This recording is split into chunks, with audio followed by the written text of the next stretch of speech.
Assalomu alaykum do'stlar. Bugun sizlar bilan yana EZVIS kamerasi haqida gaplashamiz. Bugungi modelimiz H4 modeldagi kamerasi bo'ladi. Ko'rishingiz mumkin, patolochniy variantda bo'ladi bu kameramiz. Hozir buni ichida nima bor, qanday ishlaydi va asosiy xarakteristikalariga to'xtalib o'tamiz.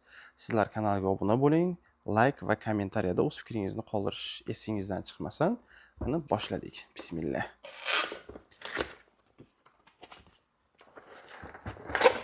Bu kameramizni ko'rinishi ko'rishingiz mumkin. O'rtacha katta ham va kichkina ham emas, juda ham ixcham ko'rinishda bo'ladi.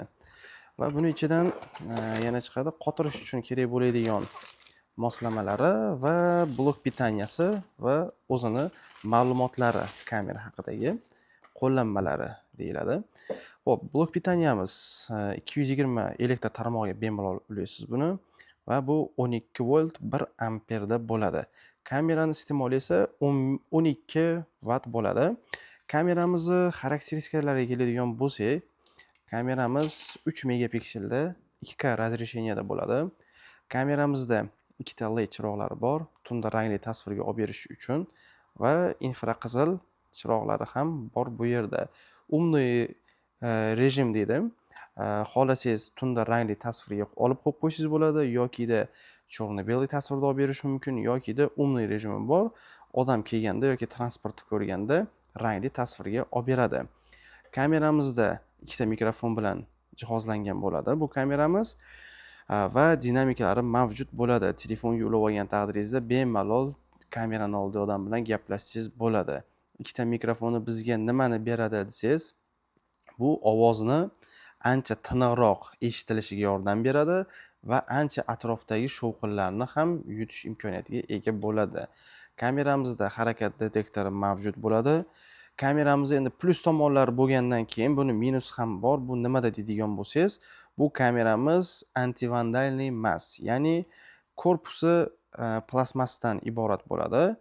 Bu o'rnatish joyini tanlaydi. Misol uchun odamni qo'li yetmaydigan joyga qo'yishingiz kerak. Iloji boricha qo'lda bolg'asi bor odam bemalol bu kamerani pachoqlab tashlasa bo'ladi. Va kameramizni yana bitta plus tomoni IP67 bo'ladi. Buni korpusi changdan va suvdan umuman qo'rqmaydi va videoga yozish kodagi 265 ni podдержка qiladi. Kameramizni yana bir afzalligi va minusiga keladigan bo'lsak, kameramizda microSD karta slotimiz bor. Bu 512 gigabaytgacha xotirani podдержка qiladi va buni minus tomoniga keladigan bo'lsak, kameraga shikast yetkazgan odam bemalol ichidagi xotirasini o'zi bilan olib ketadi yoki qo'li yetgan odam bemalol olib qo'ysa bo'ladi xotira kartasini. Endi bunga yechim Oblaka tizimi ishga tushgan EZVIS programmasini bemalol 1 haftalik yoki 1 oylik podpiskasini sotib olasiz va hamma zapislar Oblakada qoladi. Kameraga shikast yetkazilgan taqdirda ham. Oblakada faqat harakat odamni yoki tasvirda o'zgarish bo'lgandagina zapis qiladi. Bu ancha vaqtingizni ham tejaydi.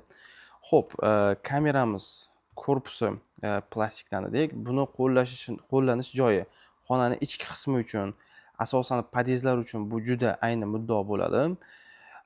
Va uyni ko'cha qismiga bemalol o'rnatib qo'yishingiz bo'ladi. Bog'ingiz bo'lishi mumkin, kimnidir fermasi bo'lishi mumkin. Bemalol shunaqa joylarga o'rnatib Wi-Fi yo'lab ishlatishingiz mumkin bo'ladi. Juda universal va eng ko'p sotilgan EZVIS brendining kameralar sirasiga kiradi.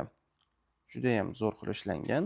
Hozir buni bitta telefonda qanday ko'rsatishini ham ko'rsatib o'tamiz.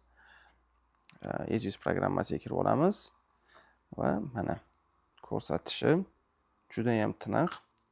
Endi puliga yarasha aytib o'tadigan bo'lsak, 2K razresheniyada где-то 550 ming, 650 ming so'mlik kamera uchun juda ham yaxshi natijada ko'rsatib beradi va tunda rangli tasvirga olib beradi. Ko'rsatishi ham ancha zo'r, plavniy ishlayapti. Va buni xususiyatlariga keladigan bo'lsak, programmamizni ovoz eshitasiz, telefon orqali bemalol gapirsangiz bo'ladi. Orasi yaqinligi uchun shum berib yuboryapti. Bu yerdan razresheniyalarni o'zgartirsangiz bo'ladi. Spyaщий rejim bor. O'zingiz uyda bo'lgan taqdiringizda bu rejimni yoqib qo'ysangiz, kamera zapis qilmaydi. Siz yoqib qo'ygan momentdan boshlab. Va trevoga signali bor. Ovozi ancha baland. O'chirib qo'yamiz va projektorlarni ham yoqib o'chirsangiz bo'ladi.